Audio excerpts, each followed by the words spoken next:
Hello everyone, welcome back to my channel Kushal ગૃહિણી।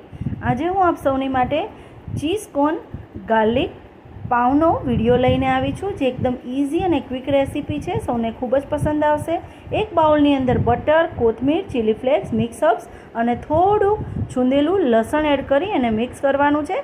ત્યારબાદ આપણે આ રીતે પાઉંની ઉપર એને સ્પ્રેડ કરી લેવાનું છે। ઉપર બાફેલા મકાઈના દાણા એડ કરીશું, ત્યારબાદ મોઝરેલા ચીઝ એડ કરીશું। જો તમને ભાવે તો પ્રોસેસ ચીઝ પણ તમે એડ કરી શકો છો। ત્યારબાદ ઉપરથી મેં ચીલી ફ્લેક્સ સ્પ્રિંકલ કર્યા છે અને એકદમ સરસ રીતે પ્રી હીટેડ ઓવનની અંદર 15 મિનિટ માટે 180 ડિગ્રી ઉપર આપણે આ પાઉને બેક કરી લઈશું। તો તૈયાર છે આપણું આ ચીઝ કોર્ન ગાર્લિક પાઉં। એકદમ સરસ મજાની રેસીપી છે, આપ સૌને ખૂબ જ પસંદ આવશે, તો ચોક્કસથી એને ટ્રાય કરો અને એન્જોય।